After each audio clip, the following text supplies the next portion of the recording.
I knew I should have got up early in the morning and caught the P.N.G from here, or the bus, to Mendi, and then wake up in the morning and go from Mendi to Tari. That would have been too easy, but no. I thought I'd outsmart the system. I thought I'd get a few hours walking around here, and then, there's surely got to be a vehicle leaving this afternoon. Well, I don't think there's a vehicle leaving this afternoon. If a vehicle came here tonight, I'd be travelling in the dark, which probably isn't the safest thing to do. If a vehicle doesn't come here, I don't know where I'm going to stay tonight. I have no idea actually. Currently on the side of the road, it's very hot. I'm getting bitten by 1,000 mozzies, but too lazy to get the mosquito repellent. Tomorrow I've been away for 7 weeks, and I'm just looking at myself here and I have an atrocious beard, I've just realised. I've just jumped in another vehicle, a bus, on my way to Tari. An ambulance or a medical vehicle was going the other way, so they picked me up and took me to Morrow, which is where the big oil mine project is. There was a vehicle that was leaving there last night, so we left at about 10 o'clock last night. We stopped at about 1 o'clock this morning for about 2 or 3 hours sleep just in the vehicle, which wasn't so comfortable or exciting, and then arrived here about 6 o'clock this morning. So I've landed on my feet and it's all sort of working, so hopefully by 4 o'clock this afternoon I'll be in Tari, which was my original plan, and we'll go from there. Just remembered something about my vehicle driver from last night. He was continually telling me that he was a murderer and how many people he'd killed and how many tribal fights he's been in, and how he's got M16s and how he's got all sorts of things, and how he's a murderer and how he's a murderer and how people don't know he's a murderer, and yeah, he liked harping on that fact. So he must have been boasting. He was boasting, but I tended to believe him. My last day of travelling on the Highlands Highway 3 days ago, my driver had a couple of guys pointing a gun at him, and I think he ran them both over. A whole lot of people suggested that I was crazy and I should fly and it's too dangerous and all this sort of thing. But we haven't got there yet, but it's looking good.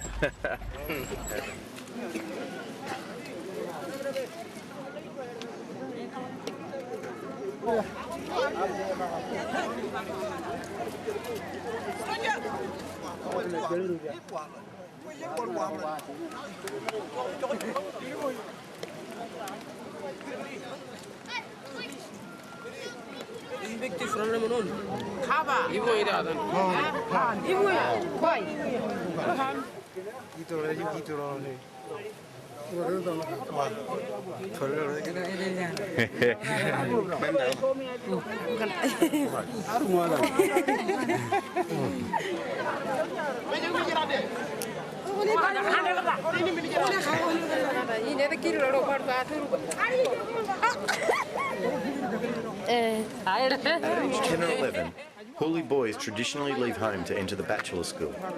There they undertake initiation rites and they learn the art of wig making. However, the introduction of Western education by Christian missionaries means that the bachelor culture is a dying tradition. They do pay the spell master with a pig, which is worth of 200 kina. They do come to the wig school, and then he uses his powerful spell into the water to give to the boys to drink. In order to enter the school, bachelors must have had no sexual contact with a woman. Drinking this blessed water is a way to protect themselves against the perceived evil of menstrual contamination. They will face to the sun and spew it out. After the mist comes back, and then it purifies the outside parts. The rest of the water they drink, it purifies the inside part.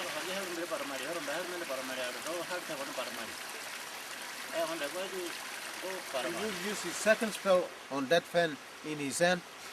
That is to make the hair very soft, the color changes, and then make it to grow.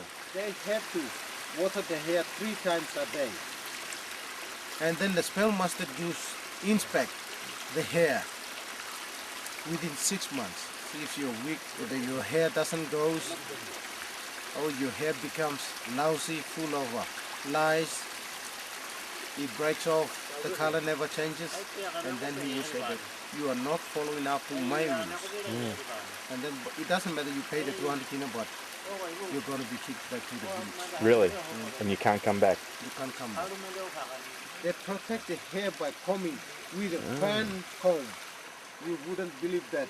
It's attached hair. Yeah. It's got a rough frame all around. A vine or a bamboo string. They will lift it up like this and then cut it from the face right to the back. Wow. That's how a wigman sleeps. The spell master will use a spell onto the wooden pillar in the start, and then it will get used for the rest of the 18 months. When he cuts his hair off and he graduates, Oh, it's get used, so keep on, continue. he might continue sleeping like this. Yes.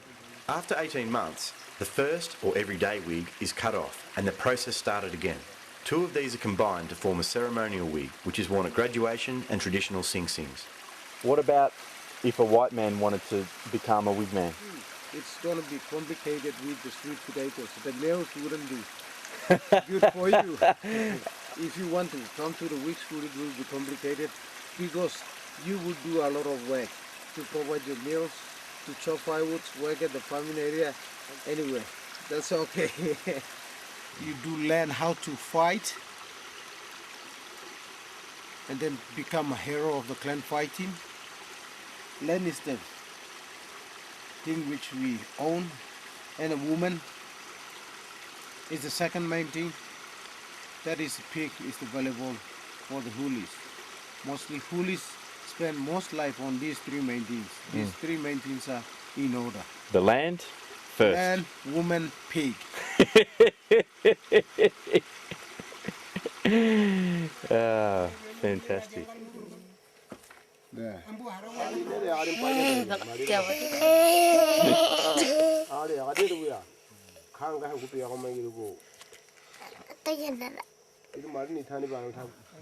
Put the tree oil on their body.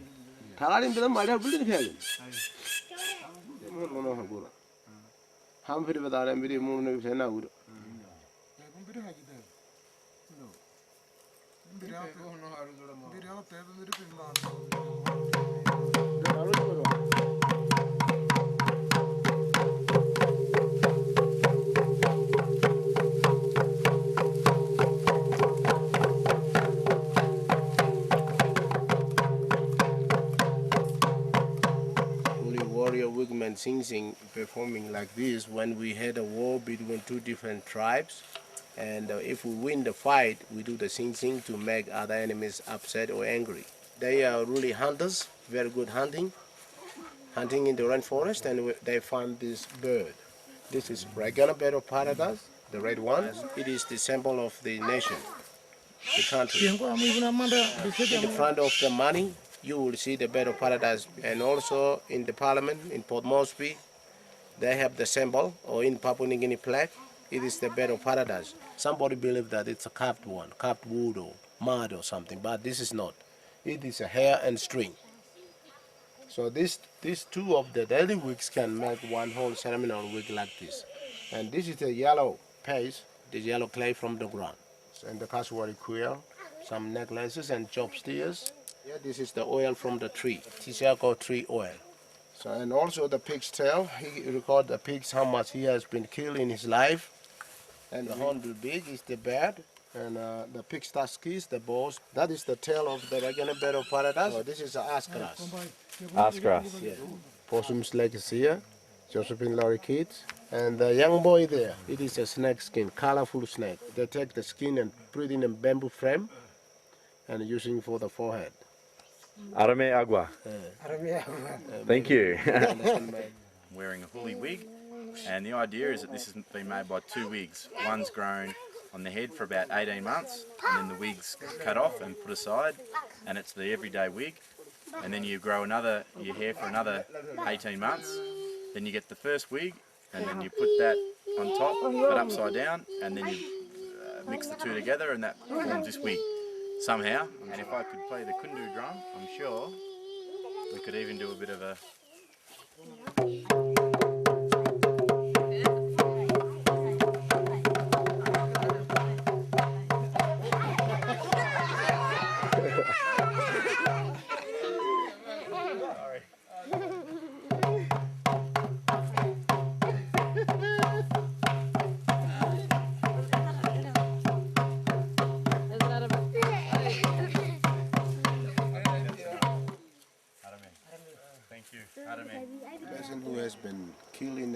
in a clan war by the enemy of another tribe.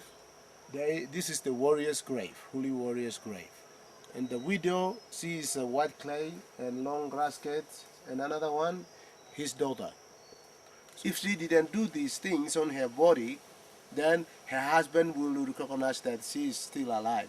So the spirit will come and kill his wife for the next place. So when she completely finishes all these job steers, that is the end of her widow mourning. So now they are not receiving any compensation payment from their enemy. So now they are still enemy and still warrior.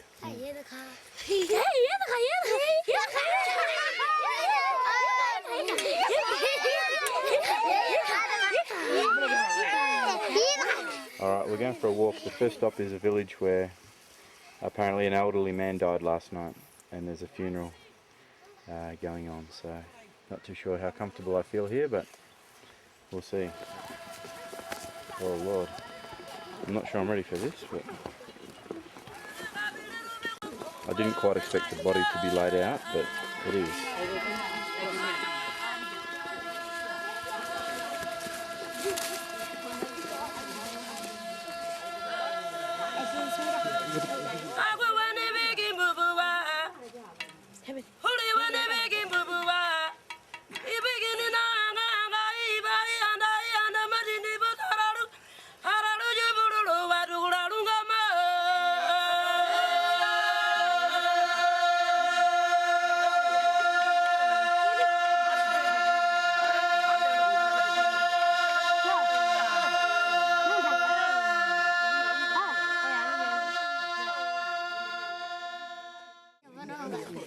Now I'm not too worried because everyone seems very happy for me to be here.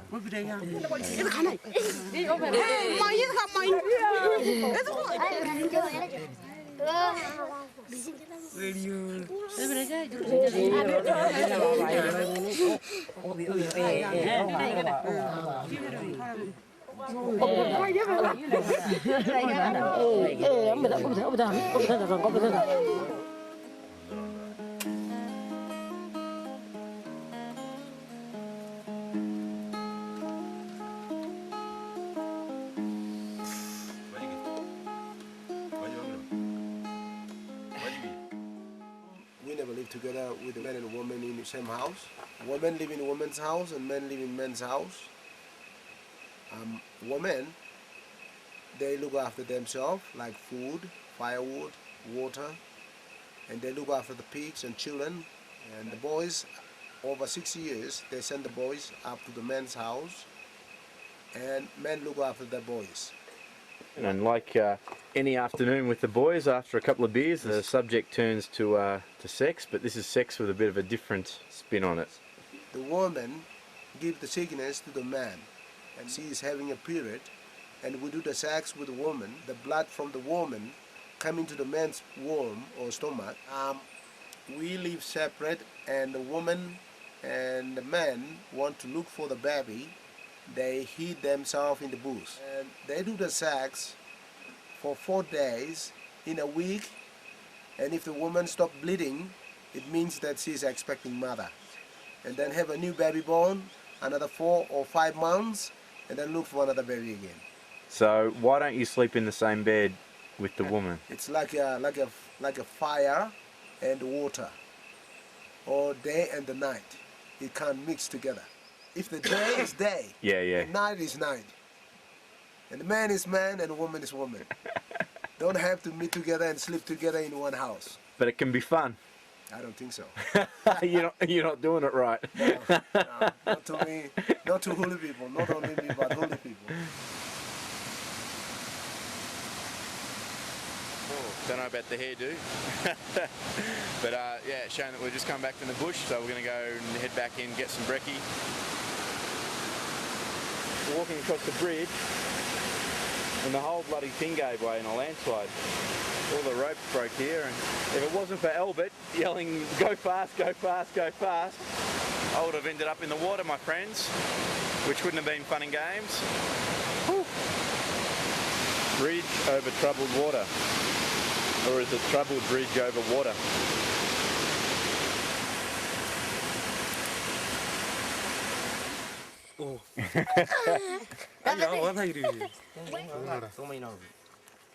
Playing some local music called the Susa. I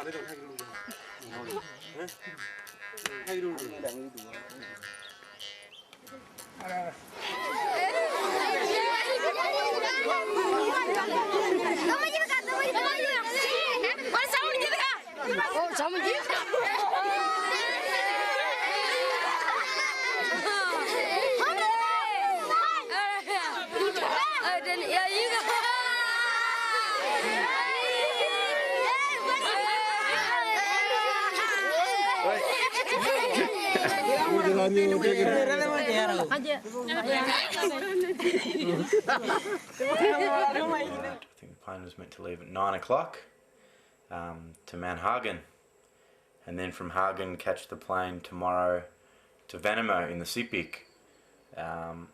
So I waited out in the sun all day from about probably 8 o'clock, 8:30 this morning, and no aeroplane turned up, and the whole of all the phone systems are down in Tari, so no one could contact anybody, and there's no radio communication between the aeroplane and down on the ground. So we were just waiting, not knowing, waiting, didn't turn up. But then, as luck would have it, there's an airline that's right next door called MAF.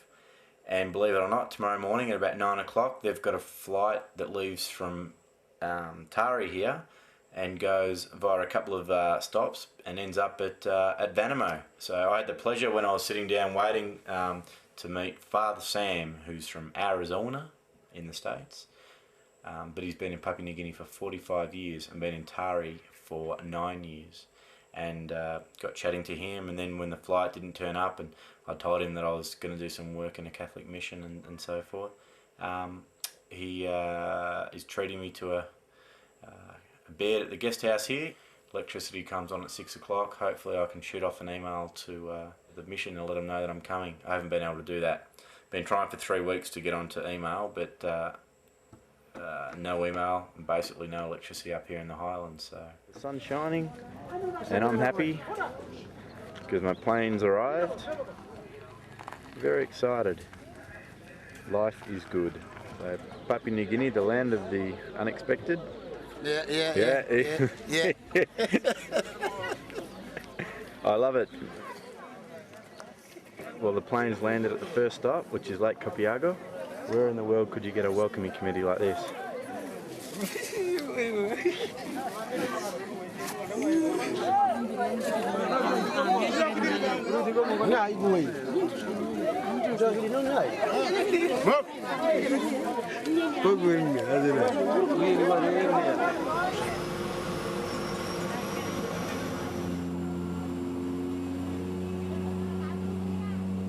In the history of MAF, 4 planes have gone down and they've had to bury 4 pilots on that stretch that we just did then from Capiago to Bubul. Probably the most treacherous and least travelled flight in all of Papua New Guinea. We just arrived at Telefomin, the last stop before we get to Vanimo, and this place literally is in the middle of nowhere. The only way to get around here is by plane. Apparently there's a river, but when it dries up they can be without fuel and food and things like that for months in the dry season. We're about as remote as we can get here.